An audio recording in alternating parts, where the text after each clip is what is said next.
ప్రజాపతి ఇప్పుడు గాయత్రి మంత్రాలతో 3 అవతరిస్తారు. ఓం భూర్భువస్సవితుర్వరేణ్యం భర్గో దేవస్య ధీమహి ధియో యో నః ప్రచోదయాత్ స్వాహా ఇదం సవిత్రే తప్తమమ. ఓం భూర్భువస్సవితుర్వరేణ్యం సవితుర్వరేణ్యం భర్గో దేవస్య ధీమహి ధియో యో నః ప్రచోదయాత్ స్వాహా ఓం స్వాహా ఇదం సవిత్రే ఇదం నః. ఓం భూర్భువస్సవితుర్వరేణ్యం భర్గో దేవస్య ధీమహి ధియో యో నః ప్రచోదయాత్ స్వాహా ఓం స్వాహా ఇదం సవిత్రే ఇదం నమః. ఇప్పుడు ఓం సర్వం వైపూర్ణం చెప్తారా? ఓం సర్వం వైపూర్ణం స్వాహ. ఓం సర్వం వైపూర్ణం స్వాహ. ఓం సర్వం వైపూర్ణం స్వాహ. ఓం తేజోసి తేజో కడుక్కోండి.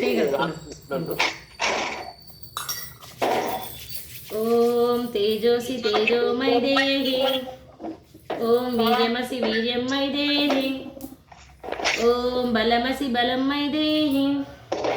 ఓం ఓజోసి ఓజోమై దేహి. ఓం మన్యురసి మన్యుమై దేహి.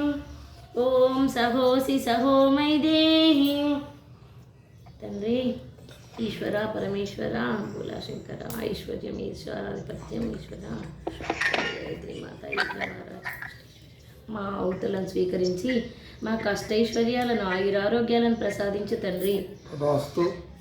మా ఆహుతులను స్వీకరించి మాకు సకల విద్యా బుద్ధులను ప్రసాదించు తండ్రి. మా ఆహుతులను స్వీకరించి మా మానసిక మనోవేదనను తగ్గించు తండ్రి. ఎప్పటికప్పుడు నేను తదాస్తా అంటుంది భగవంతుడు. నీకు అన్ని ఇచ్చేది ఆయన్నే. అవును గురుగారు, మొత్తం ఆయన చేతుల్లోనే ఉంది.